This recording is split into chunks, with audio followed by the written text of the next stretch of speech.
It's Jianghu Hustle.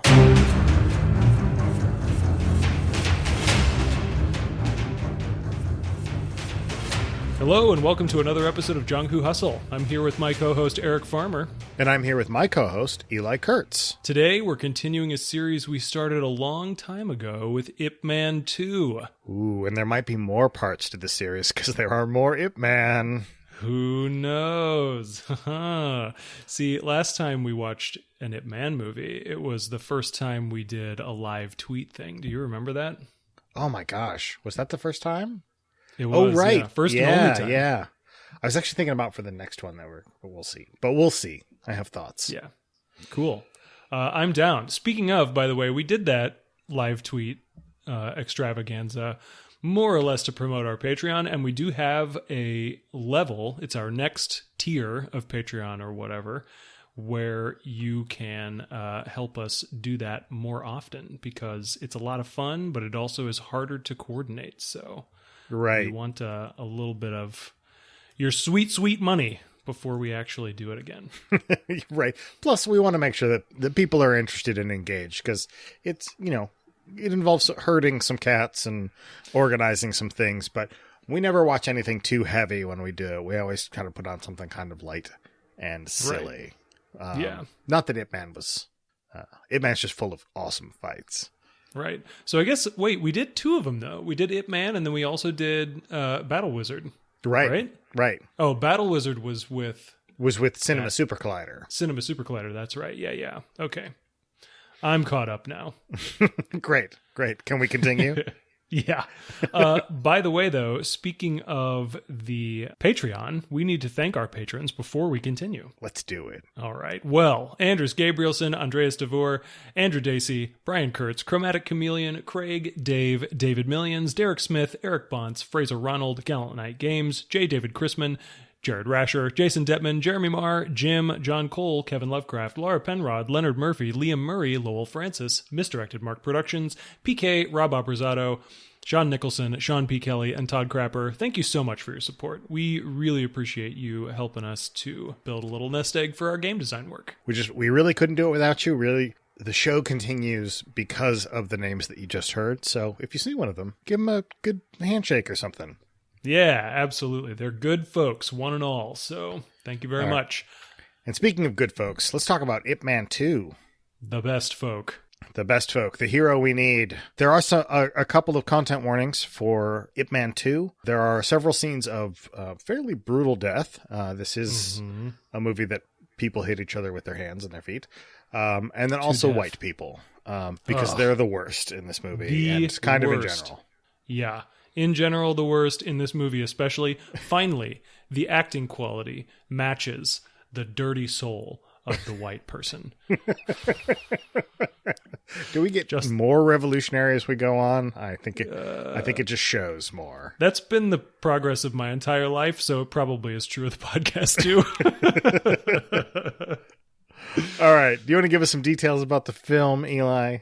Yeah, so Ip Man 2 came out in 2010, directed by Wilson Yip, who has directed Donnie Yen in several movies. Written by Edmund Wong, cinematography by Poon Hung Song, and the action director was Sammo Hung, who's also in the movie. All right, so let's talk about the cast. Donnie Yen, of course, the inimitable Donnie Yen as Ip Man. Sammo Hung as Hong Chun Nam. Huang Xiaoming as Wang Lung. Lin Hung as Chung Wing Sing. And Darren Shalavi as the Twister. Worst actor I've seen in a very long time. I can't. They're all in this movie, which is the problem. I know. Anyway, so let's get into the plot of this movie. It's 1950, and Ip Man and his family have settled in Hong Kong. Wing Sing is pregnant. Ip Man opens a school, struggles to find students, and struggles to pay rent. Just as his school is starting to get on its feet, his first student gets captured by some Hung Quen, aka Hung Ga students, after beating one of them in a fight. Ip Man goes to a fish market to bring the student back, where he's attacked by all the workers until an old friend, Jin Shanzhao, the bandit and northern stylist we saw in the first movie, arrives and stops the fight with his own martial artists. The master of the fish market workers, Hung Chun Nam, arrives and tells Ip Man he's forbidden from opening his own school unless he makes an open challenge to the local masters to prove his worth. He arrives, beats 2 masters, and fights Hung to a standstill, but Chun Nam demands tribute money, and Ip Man refuses. He's denied permission to run a school, but does so anyway. Ip Man and Hung's school continue to fight, wrecking the neighborhood, and convincing Ip Man's landlord to cancel his lease on the school. It's a low point. And then Ip Man confronts Hung again, who takes time to think about things and eventually invites Ip Man and his school to an East Fights West boxing match he's organizing with the local British authorities. At the match, the arrogant, racist, and brutal British boxer named The Twister starts a fight with the students, and Hung challenges him to a one-on-one fight to preserve the dignity of Chinese culture. Twister accepts and kills Hung. The British issue an apology, and Twister offers to fight any other Chinese boxer, but warns that he'll kill again if he gets the chance. Ip Man accepts. Wing Sing goes into labor just before the match. Twister and the judges fight dirty, but Ip Man prevails. During his victory speech, he says he didn't fight to prove Chinese boxing is better than Western boxing, but, quote, everyone's dignity is the same, unquote. He implores the largely Western audience to respect the Chinese people and one another. They applaud, and Bruce Lee is teased in the stinger, and the credits roll. Bruce Lee! And little baby Bruce Lee in the movie. Oh, but all the attitude of full-size Bruce Lee. That's right. With the little nose, with the little, like, nose strike with his thumb and everything. Yeah, this really ridiculous thumb, like, yeah, I'm the one. Oh, anyway, it's very corny. I'm glad it's very after good. the movie is essentially over. Me too. Because it's all fan service. Because Bruce Lee did, they go into some detail, but Bruce Lee did train with the real Ip Man. Right. Before he came to the United States and started his own style and all of that kind of thing. But it's pretty silly. I gotta say, too, the timeline of this movie is a little confusing to me. I don't know when Ip Man met Bruce Lee. I'm assuming it's around 1950 when this movie takes place.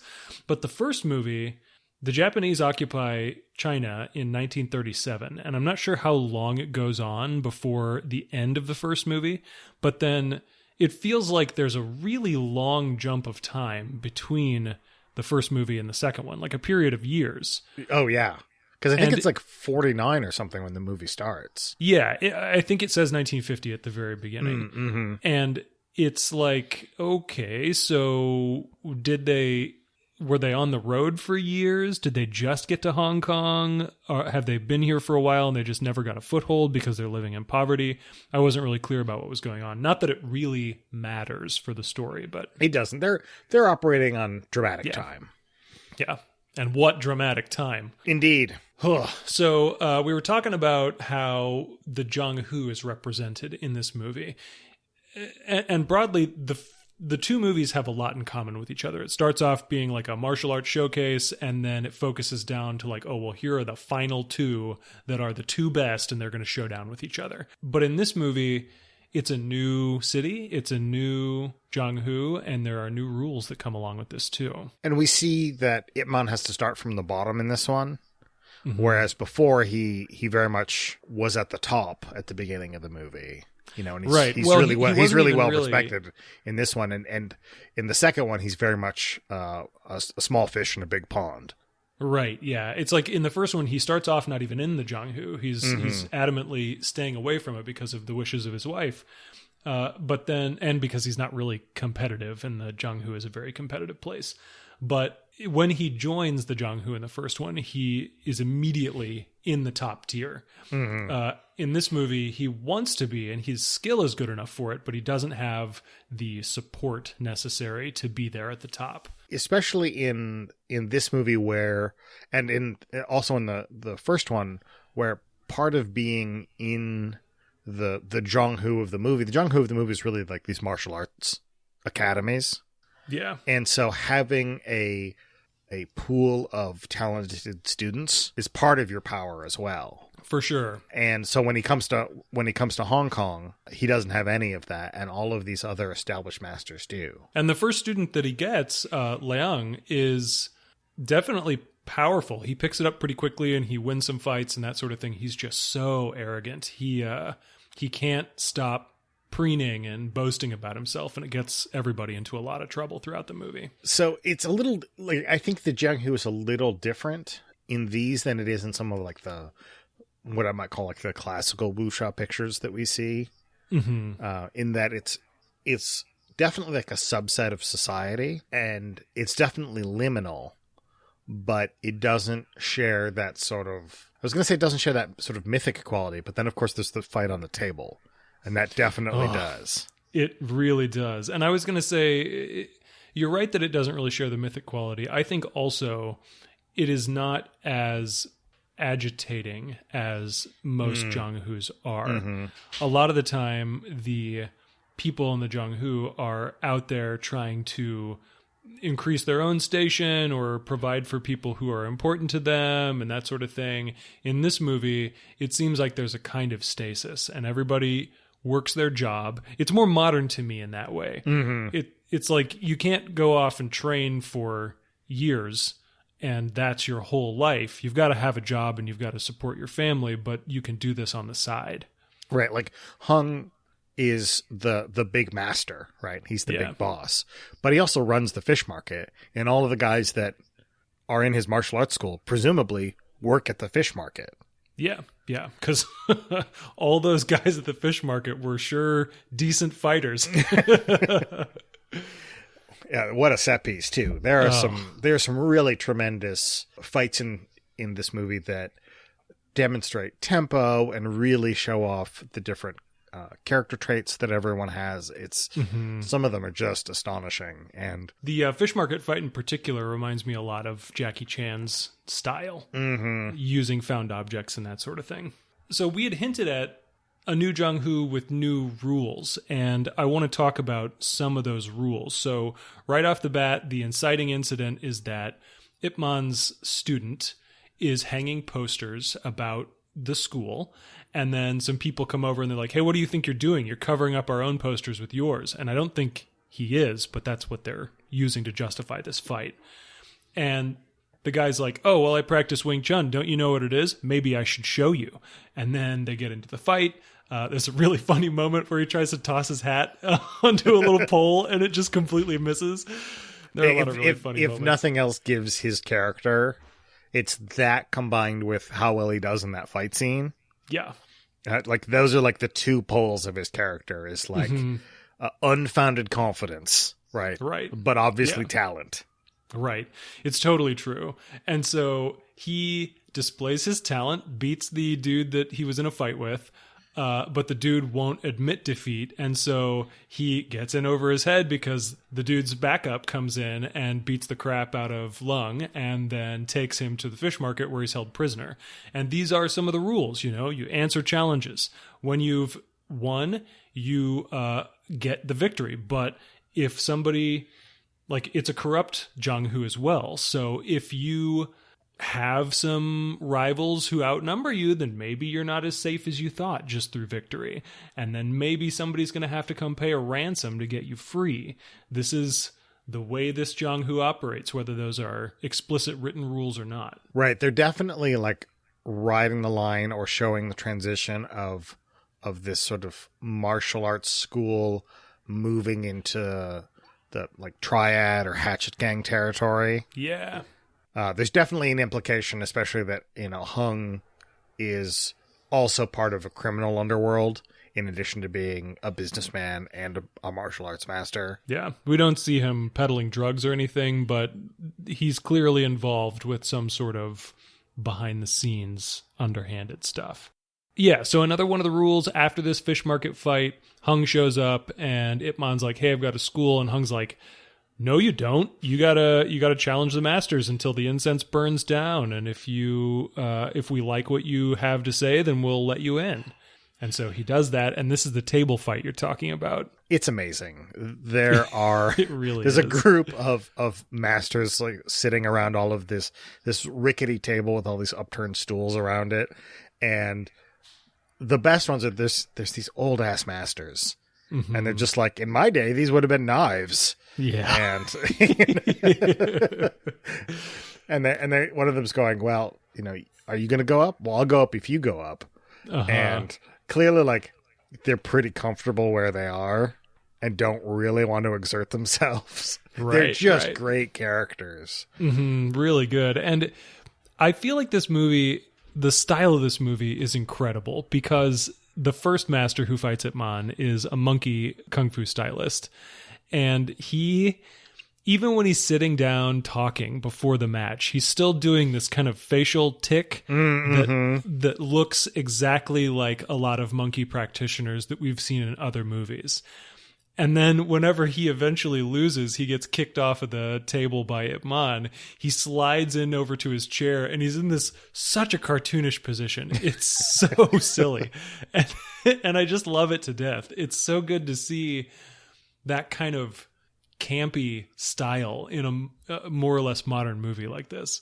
Right. And it just shows, we'll talk about this a little bit later, but it really gives a nice shortcut about the various types of people that are in this Jianghu, and that they are of sort of every temperament, because they all look like mafiosos, right, when it first starts, and then you can kind of see that they are just people. They have extraordinary abilities. Like he's an awesome fighter. He doesn't lose immediately, and he does some really incredible maneuvers when he's fighting Ip Man.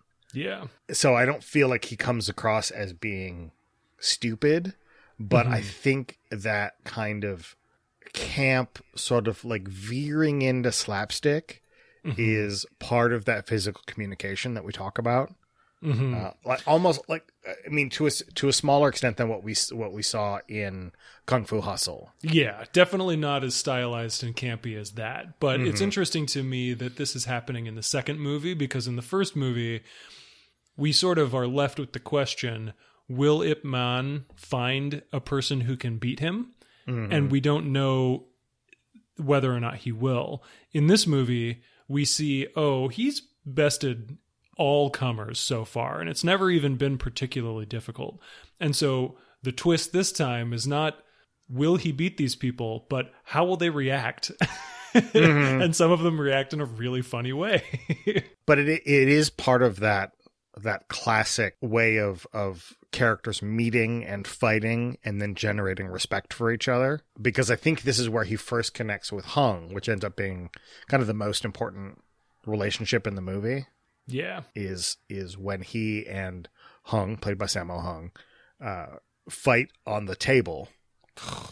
And what a fight. I mean, and Sammo Hung was 62 in this movie. I know. Incredible. Yeah. He's so good. I really want to watch a Sammo Hung movie where he's the star, like Pedicab Driver or something. But yeah, so we kind of jumped over a fight here. The monkey stylist falls out of the ring. He's out. And then the guy that he was sitting next to bantering with is a Bagwajang practitioner. And for any of you who enjoy Avatar The Last Airbender, that is airbending. And I loved seeing it from a real live human being. And he also does really admirable fighting against Ip Man. He has some really cool moments. I think generally it was maybe a little less impressive to me than the monkey stylist, but still really fun. But it's so unusual to see because of the Bagwajang involves a lot of the way that they shift their weight in their body. Yeah. Involves a lot of like twisting their legs around and rotating in very unusual ways. Yeah. And it to see it in real life and not just in Avatar is just because you're looking at, how can this possibly be a real maneuver? Right. You know? Yeah. And it's related to Tai Chi. So you can kind of see, well, it's a more internal style. It's not necessarily going to be like a street fighting sort of thing, but it is still really cool and distinctive in the sense that it's a very sort of vertical spine style. It's a very centered thing like that, but it's light on its feet because it's doing all these spiral movements and jumps and stuff like that. Just I could talk about it all day. Right, I know. It's but the important thing is sort of the relationships that are brought up, and especially this one with Hung, right? Like he earns the respect, right? But it can't just be that's it and everything's fine now, right? Because it's hard to know whether they're extorting Ip Man. You know what I mean? Or whether, because it feels like that. It feels like Ip Man's paying protection money. Right. Or they ask him to.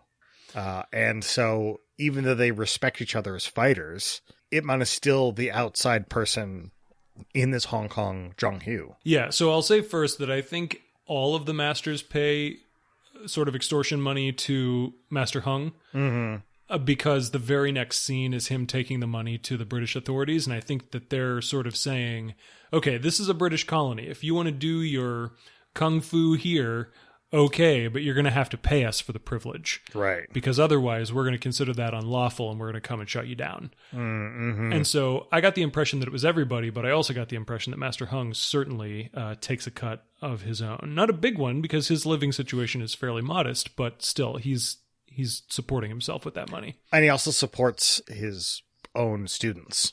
Right. Like he hands them some money to like pass around and stuff. Yeah, he gives them kickbacks because they've been working hard to set up the boxing match and everything. Exactly, yeah. So it's complicated, but from our outside perspective, which is also Ip Man's, it feels like extortion. Yeah, absolutely. Because you don't know about this extra layer. Yeah, and nobody's really talking to him about how this works. He's just left to wonder, is this only me that's getting this treatment or whatever? Mm-hmm. I want to jump back really quickly, too. There's a really fun exchange between the monkey stylist and the Baguazhang stylist.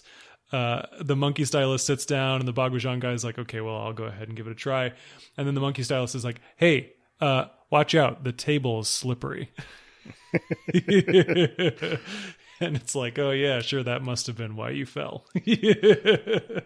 I also like that at the end of those fights, each one of those fights, Ip Man says, thank you for letting me win. Yeah, letting him save face in defeat. It's really, it's a cool little thing. You pointed out that before the show, you pointed out that the line itself is a display of deference as well, but Ip Man's totally is too. It's a way of sort of equalizing the situation socially, even though sort of martially. It doesn't quite work. Like it comes out as funny. The table is slippery. Right. Comes off as a kind of a joke yeah. line, but it is all wrapped up in that trying to save face and making sure that you don't lose too much respect and power within this community. Right. And it really points to how impressed the monkey stylist is with Ip Man too. If he's willing to say publicly in front of all of these students and masters, if he's willing to warn the Baguazhang stylist, then there's something serious going on up on that table. So he fights the Baguazhang guy, knocks him down as well, and then it's time for Sammo Hung versus Donnie Yen. And it's so good. They have such a great fight on this tabletop that the table breaks, and they end up on their separate sides of the thing, balanced on these upturned stools. And there is no clear winner, but the entire audience bursts into applause because it was so impressive. I mean, I almost burst into applause. I mean, yeah. But it definitely, this is a part of the movie that feels, when I was saying that it wasn't as mythic, but this is the part that feels mythic. Yeah. Right. Yeah. In the first Ip Man movie, it was pretty grounded. There was a lot of extraordinary fighting, but it was all within the realm of the believable. Right. And this one is just like edging right on the line of these are almost supernatural abilities. We see some very mild light body skill, for example.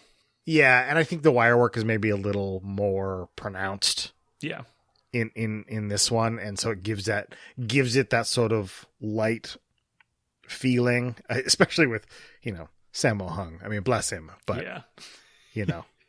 He's not doing all of those moves on his own. No, I don't think so.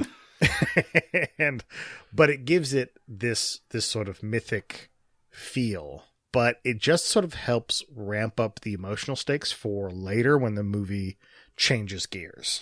Yeah, because what we see in this fight, we see that Ip Man and Master Hung fight to a standstill, and we wonder, is there an upper limit to their scale and power? Will they just keep fighting forever? Is that something they're capable of doing? And then we get a glimpse that Hung afterward is winded, and he needs to mask that being winded because he's the top dog and he's got to front for everybody else.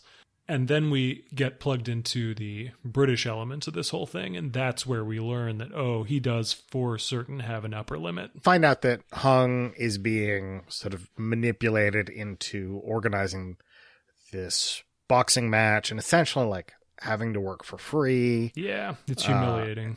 Right. And especially because the British officers, the sort of dirty British officers that are setting it up are super disrespectful. Oh, the worst. And whenever they bring up matters of payment, the British guys just shut down and they start shouting and kicking them out of the space and everything. It's awful. So we see that Hung has some pressures on him as well. Mm-hmm. And so it's interesting. I think that's just when like the stories start to sort of parallel. We see Ip Man has his own sort of like smaller pressures. Mm-hmm. And then we see what the upper tier is sort of dealing with. And then we roll into where these two meet. And then it becomes oddly kind of a sports movie. Yeah. You pointed out it's basically Rocky versus Ivan Drago. Right. And it is. I mean, it's even boxing. It's even boxing, right. And it's definitely has that nationalistic flair to it. It's nationalistic. It's avenging a fallen comrade. It's everything. It's got the whole package there. So quite a change from what we're used to, but also it's still the case that after displaying all of the different Chinese martial arts, there's an interloper martial art that kills somebody who's close to Ip Man, and Ip Man answers a challenge to set things right on the field of battle. Because the death of Hung at the hands of Twister, it sets up a challenge and it sets up an obligation to Hung. Because Ip Man, in his own quiet way, is very patriotic, and he wants to embody the potential harmony of the Chinese people in his martial arts. And he's not confrontational because that's his priority, but he cares about his fellow Chinese folks. And when one of them dies because there is such a jerk boxer who's like totally disregarding Chinese culture and life and all of that, yeah, he's got to step in and set things straight. Right. It's Ip Man's weakness. He knows he's the one that has to do it. Like it's his obligation because he's the new number one. Right. Yeah. And there's that wonderful, so we hinted a little bit about how the first student creates a lot of trouble for Ip Man. After Ip Man beats the masters, the masters are like, hey, you pay us protection money. Ip Man's like, I'm not doing that, and I'm not going to close my school. This is stupid. If you want to keep fighting, I can do it, but I'm going to keep doing my school, and I'm not going to pay you for the privilege. And then the Hung Ga students show up in the neighborhood of the Wing Chun school and start tearing down posters, and so the students have this massive brawl. Really clear display of the costs of violence because all of the bystanders are terrified, all their shops get trashed, and in the end, Ip Man loses the lease on his school and he ends up in jail. Or no. The student really understands his consequences and apologizes to Ip Man, and Ip Man has this wonderful speech where he kind of lays out the philosophy of martial arts as he sees it, a matter of, embodying the Chinese spirit and self-cultivation, and then, also a deeply nationalist message as well. But the line that I love there is he's talking about Hung indirectly by saying, everyone gets old. No one can be number one forever. And he's also talking about himself. Yeah, it's definitely an autobiographical thing. He says, I could beat you right now, but in 20 years, you would beat me easily. Mm-hmm. Yeah. And I think he's saying that, it's important that you learn from this message, this experience that you had. Yeah. Because I'm not going to be around forever. Hung definitely isn't going to be around forever. Mm-hmm. And someone needs to be there to guide in the way that Ip Man thinks is the correct way. Yeah. Yeah. And then he has like a really nice heart to heart where he talks about kicking Jin's butt in the first movie. I love that so much. He says, I whipped his butt with a broomstick. And I'm like, man, Ip Man is just my hero. Look at this guy. I know. He's really great. He's so good. So anyway, Hung dies. There's a press conference where the Brits, in true colonial fashion, just lie through their teeth and present a truth that they are willing to stand behind, even though it's not at all the truth. And then the Twister says the quiet part loud and is like, oh, hey, I would totally fight you again, but just know I'm going to kill everybody in this town before somebody beats me. And it's like, oh, well, okay, if that's what you're thinking, I know this guy named Ip Man who might have something else to say. And indeed he does. Yeah. With his fists. Well, yeah. And it's a totally rigged boxing match. He's not allowed to use all of his techniques. He can't kick, for example. And Twister's a monster. Oh, terrible. There's a part where the bell rings and he punches Ip Man anyway, like knocks him to the ground. And the judges don't do anything about that. Right. It's just, it's not at all a fair fight. But that's the situation Ip Man is used to dealing with, and boy, does he deal with it. Yeah, he's used to going up against it. But I think Twister is interesting because it's legitimately a credible threat, because Twister is the threat of British colonialism sort of embodied. Yeah. And it's unfair, it's ruthless, and it's violent, right? Yeah. And takes joy in that violence. And it pretends that violence is actually favor or aid or something. And it also is saying that this violence that I'm doing proves that I'm better than you. Colonialism, man. Yeah. It's bogus. So I told you, content warning white people. Oh. They're real bad. So Twister is a terrible actor. The worst. He's really bad. But his physical presence is astonishing. Yeah, he's very good at acting like a douchebag, and he's very good at telegraphing hits. Whenever he starts to get hurt toward the end of this fight, I'm like, wow, it legit looks like he's being hurt. You can tell he's a stunt actor because that's the acting he's good at. Yeah, and so Ip Man starts attacking his torso, and it's not really working fast enough, and all of a sudden he can't kick anymore, so he's got to switch it up. And eventually, the move that just kills me is when he's got these little claw fists, and he's just woodpeckering the side of the dude's head right around his ear. Oh, brutal. Yeah. Yeah, there's a lot of Ip Man being smaller, having to like find the weaknesses on, because he's actually able to withstand, Ip Man's got that rabbit punch. Yeah. And he's able to sort of like bear it, right? But it like opens up openings for all of these little strikes that cumulatively build up. The storytelling in that fight, in the big Twister Ip Man fight, is also very good. It's very hard to watch at certain spots. It really is. It gets brutal, and that's why we had that content warning at the beginning, because it's not your typical wuxia violence. It gets rough, but like you said, the storytelling is superb. The stakes are super clear. We have an auspicious baby birth at the beginning of it, and that's the most that Wing Sing does in this entire movie, which is a shame because I love her to death. I know. Yeah, so we've got this auspicious birth that leads us into it, and then the stakes are immediately higher too, because it's like, well, Twister's not going to stop short of death. Will Ip Man get to see his child? And, we know there's an Ip Man 3 and 4, but... And we also know that there is something going on in the background with the police officer and the newspaper. Yeah. That they are working on. They're going to blow the lid off the whole corruption thing. Yeah. But Ip Man has to win. Yeah, he's got to win for anybody to take survive. them seriously. Yeah. Yeah. So the stakes are well above the ring itself. And just Ip Man and Twister fighting. Yeah. And I think that's super important. And the stakes we'll talk about that later, yeah. I think so too. But the stakes become crystal clear in Ip Man's victory speech. He says, I wasn't fighting to try and demonstrate that Chinese boxing is better than Western boxing. I want us to exist in harmony because everyone's dignity is the same. I love that line.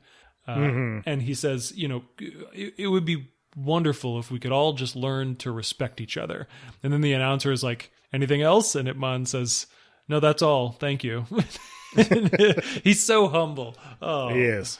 And then, the nice thing is that everything was fine in Hong Kong for until the British handed it back over. The rest of history. Yeah. No problems. Yeah, it was all fine. Yeah. Ip Man fixed it all. One of the things that I thought was really cool is that Jin Yong published his first wuxia novel from Hong Kong in 1955.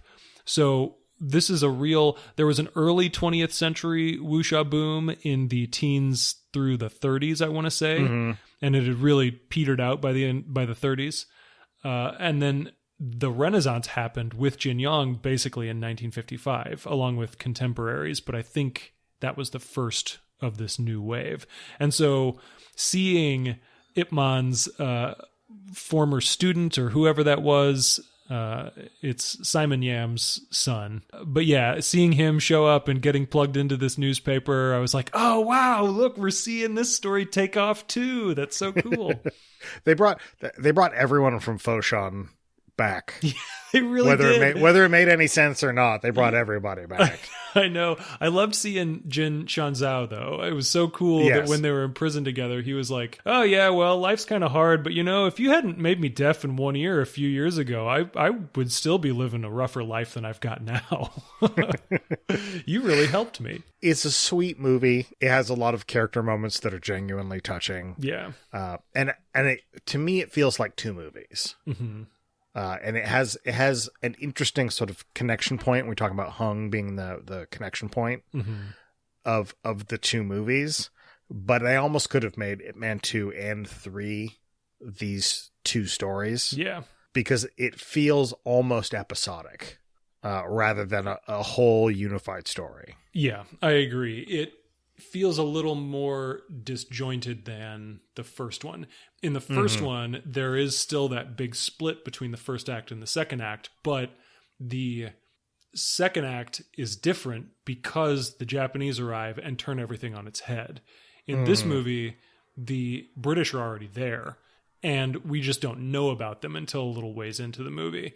And then it switches to a very different literal arena. It's a boxing ring instead of the typical locales of wuxia stuff. Tonally, the goals are very different too, I think. I think so too. I think while both movies are overtly nationalistic, I think the dramatic goals of the movie are also are different in certain ways, and in some ways, this movie brings Ip Man sort of, despite we see his powers greater than they've ever been before, I think he's more of a person in this movie than he even is in the first one. He's more of just like a regular human person trying to survive. Right. Well, his class has been lowered. He's no longer in a nice cushy home that's tastefully appointed and all that. He's living in what looks like a 1-bedroom apartment, and he's struggling to make rent every month.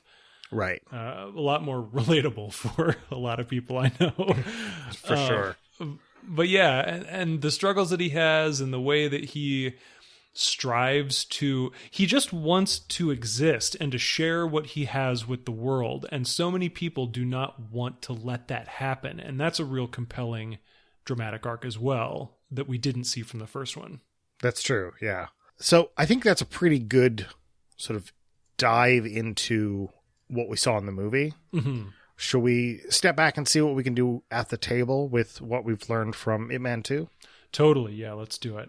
So something that I had observed while watching the movie, and I had texted you about this, I said, if you have a character who's got the best fighting style, what you are going to need is other fighting styles to contrast it against.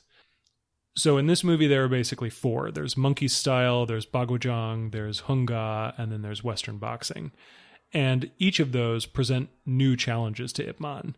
And they're important because the character of Ip Man has decided, or the player of Ip Man's character has decided, this guy is the best martial artist ever. His style is the strongest style. And it's like, okay, well, that's got to mean something. We need other styles to show, first of all, whether it really is the best, and second of all, how. Right. And what does what do these other styles mean in relation to your style, and what are you willing to do to show that your style is the best? Yeah. It's, again, all about stakes and consequences. It's about someone having a belief, my style is the best, right? And the GM says, is it? Well, how about this? Yeah. And you say, yes, I can handle monkey style. What about, Bagwarzong? Yes, I can still handle this. Things are getting a little intense, but I can definitely still handle it. And they go, okay, well, here's the boss of the city. If this doesn't go your way, you are completely ruined. Is that, are you willing to take on those stakes? Yeah. And the game design question is not, what's a really cool way to represent fighting styles? The game design question is, how can you create a situation where we are confident the good guy will win, but there are still dramatic stakes at play? And it's loading up the scale with things that aren't fighting stakes, that aren't just success. Because failure is interesting, but success is kind of boring. The thing that the Ip Man movies do really well is that we never see Ip Man lose a fight, but we are always interested in what's going on in the fight regardless. Right, because there's so much external pressure on all of them. Thinking back to the first one, when Ip Man fights Jin in the house, and you're like, okay, well, Jin's a legitimate threat, but we're pretty sure that Ip Man's going to win. Yeah. But there's a whole extra layer of all of the people watching the fight, of his marital relationship. Yeah. being upset by this fight. Being chipped away one broken vase at a time. and this has, I think Ip Man 2 takes that and it really ramps it up. So like what we said in the final match, it goes, okay, well, you could put this on the line. Not only is your life on the line when you fight Twister, but also these corrupt officials are going to continue to get to do what they're doing and continue to exploit all of these people. Yeah. And you're never going to get to see your child. And you're, and. Yeah. Yeah. It's all about loading up that external stuff. It's not a question of whose fists are stronger. It's a question of whose dream of the future will win out. And what are the merits of those dreams? And I think it's important that someone else creates those stakes, because I think it gives it that extra pressure that you need. We can narrate stuff and we can narrate challenges, and someone might narrate the same challenge that you were thinking of, but it still feels different coming from someone else. Right. We were in an early draft of our game, we had this idea of doing wandering NPCs, where in wuxia, it's often the case that you don't have a typical party structure. And so how do the other players, what do they have to do whenever it's the story of just one of their characters? And it's like, okay, well, you put that character down and you pick up an NPC that has some basic drives and you play that character instead. And that is a lot better, I think, even than having a GM be the one person as all the NPCs, because the cool ideas are not going to come from just one person. The guy playing Ip Man is not going to come up with sufficiently interesting stakes for Ip Man. But then the GM would come up with slightly more interesting stakes. But if everybody is crowdsourcing that together, that's when we really get the cool stuff. Oh, your child was just born. Will you see them? That's the sort of thing that you just can't come up with in a small group. You need a bigger pool. I think you need the feedback from other people. Yeah. Because even if you develop those stakes on your own, it just doesn't have the same power. Right. There's a thing, this is so fancy, but the Sega principle. The Sega principle? Yeah. It's from Paul Sega, the game designer. Okay, so not the video game console. Not the video game, CZEGE. And he says that, I'm paraphrasing here, but basically that creating your own problems is boring, in that it's not that it doesn't work. It's not that you can't set your own stakes and then solve the problems. It's not that you can't do that. Yeah. It's that it's not interesting. It's just that it's not interesting. Yeah. And so I think sourcing the table and really pressuring people. I also think about, there is a game called Archipelago that has a ritual phrase that says harder.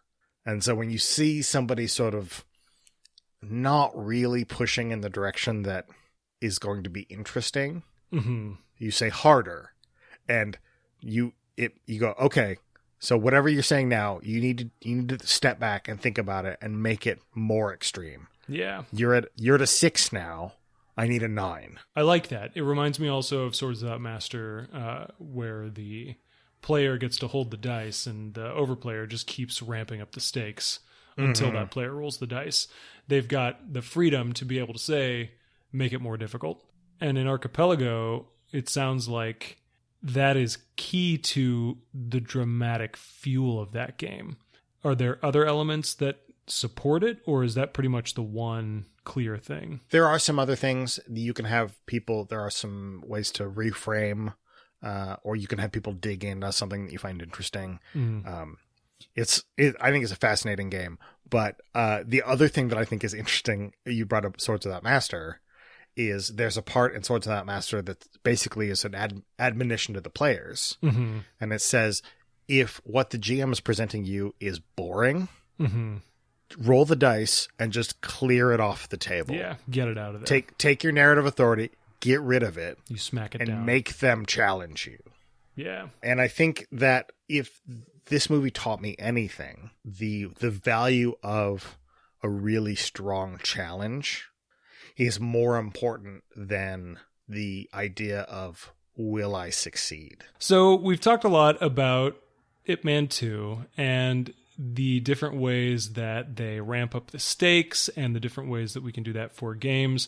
I'm personally really excited to see where the rest of the series goes. And I'm curious if it will continue to be similar in format to the first two, with these 2 acts that sort of lead into each other, or if it's going to be completely different concerns. I know Mike Tyson shows up in one of the later ones, so maybe still really? An East versus West thing. Did you not know that? No. Oh, yeah. Yeah, I've seen that fight on YouTube, and it's not a bad fight. It's pretty good. So get excited. Well, I'm excited. Yeah. I want to say that's in the third one, so it's even... Okay. No, that's exciting. I'm also curious to see, we have done a couple of 2-parters where we have studied a continuing narrative over 2 movies. Yeah. But when we continue this series for Ip Man 3, which will be in a couple months, I want to see how they deal with moving a character from story to story. Yeah. Because I think that feels really relevant. And I think seeing the third one will make it really clear on how to do that successfully. Yeah. And can I just say, I hope there are as many cameos in the third one as there was in the second one. I want the whole gang back together. I want Jin right by our side. Sure. Yeah. I can't get enough of it. I mean, I want Little June and everybody. Chuan, everybody. Bring them all on board. And, by the time we spend a couple of minutes talking about not even the next movie we're going to watch, but the one after the next one, it's probably time for us to thank you for listening, and remember to make your kung fu stronger. Jianghu Hustle is being released on Misdirected Mark Productions, the media arm of Encoded Designs.